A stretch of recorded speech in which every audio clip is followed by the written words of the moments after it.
Describing events. The objectives of this lesson is how to read a Venn diagram, a frequency table, and the common symbols used for statistics and how to interpret them. So here are the common terms, the symbols that we use. The first one is a union, and that's this thing here, right? Union, that looks like a U, kind of. So this is when either event A or B happens, right? So keep in mind, when you see this union, or the U, that we're dealing with the or statement. Intersection is when events A, right, key word here is and B are happening. And keep in mind that in mathematics, and means multiply, so this is when multiplication is involved, right? So and events A and B are happening. So that's an intersection. Not is this little bar on top. So if you see something with a bar on top, you can even see these with bars on top. So that's A and not, so not A and not B. So here, if you see that bar on top, it just means not. So not whatever that it is asking for. And then the set notation here is just going to be our sample space. So our prereq skills, that we do want to go over these with you. So these two diagrams are going to be pretty common. So the one on the left side, the tree diagram. So let's say that we get a problem that says we have a coin that's flipped 3 times. So this row here represents the first flip. So that's the first possible outcome. So if you flip your coin the first time, your only 2 options are heads or tails. Right? We're not going to assume that it lands on its side perfectly so it's vertical. So there's 2 options.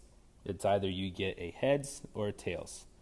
So now your second flip, these represent what your second flip is. Your second flip, if you take your coin and you flip it again, your possible outcomes are again heads and tails. So let's say if you would have gotten heads, then your second outcome could be heads or tails. Now let's say if you would have gotten tails on your first flip, you have the same possible outcomes, heads and tails, for your second flip. Now your third flip, you're flipping the same coin but a third time. You could have traveled heads, and then to heads, right? So these are all the possible outcomes of your third. So these are all kind of routes, that possible outcomes total if you have 3 flips. So if we look at this, let's say that we wanted to write the sample space down for this. The first outcome that we could possibly have is if we got heads, then heads. So we have heads. There's our 3 flips. This was our first flip, this was our second flip, this was our third flip. And it just so happens that they all came heads. Let's look at our second one. Our second one, we could have gotten heads, tails. Heads, tails. Next one, we could have gotten heads, tails, heads. Heads, tails, tails. Now to the tails side, one possible outcome could have been tails, heads.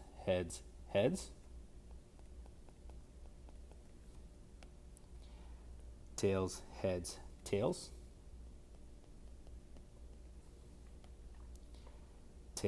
Tails, head. And we could have gotten the very last one there, tails. So all tails. Okay, so those are our possible outcomes that we have there. And we know that we have the correct amount, right? Notice here that we have 8 total different outcomes. The row on the bottom, the amount of outcomes are determined by the bottom row. So notice there we have 1, 2, 3, 4, 5, 6, 7, 8. Okay, and then our Venn diagram on the right side to understand the sample space. So this will be probability of, let's say, people like pineapple on their pizza. And this is the probability people like mushrooms. Okay, so the probability that people like pineapples are represented all within here. Now the probability that someone likes mushrooms is represented by everything in there. Now the probability that people like both probability that they like pineapple and they like mushrooms, right? Remember that sign right there is the and sign, is represented by this space that they both share. Okay, so basics of a Venn diagram. Okay, so our first example. We got a hamster that's chosen at random, so list the sample space and then describe the following events. So our sample space is going to be the possible outcomes. So if we choose a hamster, that means our hamsters are all these guys here. So that's our sample space that we're dealing with. So our sample space is Saul, Beatrice, Andre, Ralph, and Iris. And yes, these are very common hamster names. Okay, now describing the following events. So we're looking at, the first one's asking Saul, Andre, and Iris. So I'm going to highlight Saul, Andre, and Iris. So just describing them, we're looking to see what they all have in common. If we look at the Wheels Runner Club, we see that Saul, Andre, and Iris are all in the Wheel Runners Club. Tunnel, he's not, she's not, she is, but that's not something they have in common. Fuzzy friends, nothing, so it's not something they have in common. So the events for Saul, Andre, and Iris are all in Wheel Runners Club.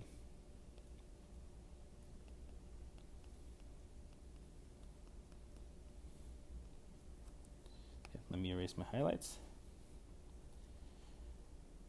Okay, now the next one. So we got Saul, Ralph, and Iris. So we're looking at Saul, we're looking at Ralph, and we're looking at Iris. Right, and similarities between them. Let's see, Ralph is not in the Wheel Runners Club. Saul is not in the Tube Tunnelers Club. Ralph is not, and Iris is not. So that's one thing that they all share. So, not in Tunnelers Club. And the last one there for the fuzzy friends, fuzzy friend, and not a fuzzy friend. Okay. Now, next one, we're looking at Beatrice and Ralph. So here's Beatrice. Looks like Beatrice is only in Tunnels Club. And Ralph. Okay, so let's see their events. They are both not in the Wheel Runners Club.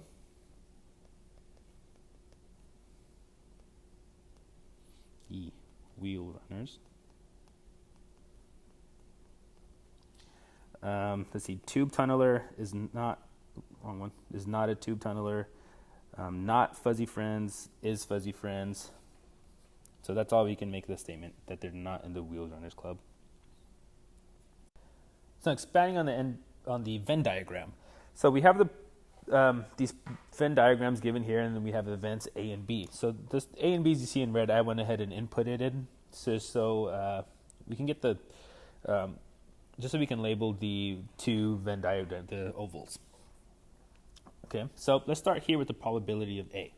So the probability of A happening, we're just going to shade in where it's occurring. So wherever A is occurring. So remember that this oval here means A, right? This also is A because this spot here in the middle represents A and B. So A is happening in here.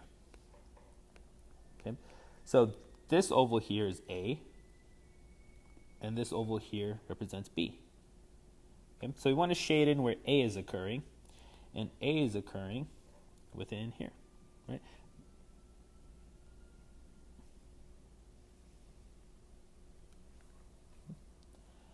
Right, next one. We're looking for the probability of A and B. So where is A and B occurring? Okay, so remember A and B, it's that little section in the middle where they share. So A and B are both happening in here. So this is where A and B are both active. Next one, probability of not B. So if we're looking at the probability of not B, that means everything that B is not. So if we're looking at B, remember that this oval here is B. This isn't our answer. That oval there is B. Not B is going to be all this here.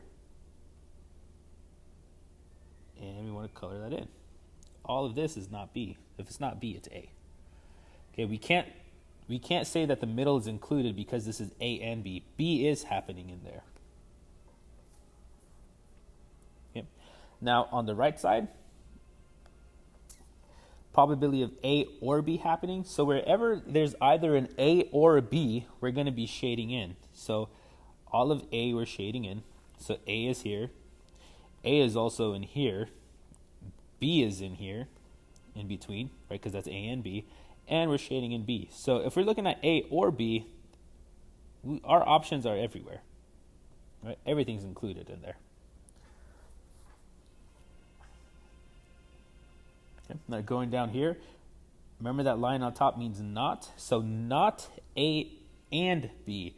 Okay, keep in mind A and B is here in between. So not in between, we're looking at all these, right? This is just A, it's not A and B.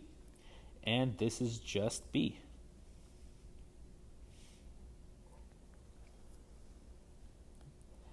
And our last one here, probability of not A or not B.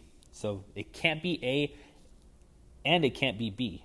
So it can't be A or it can't be B. So no A's, no B's.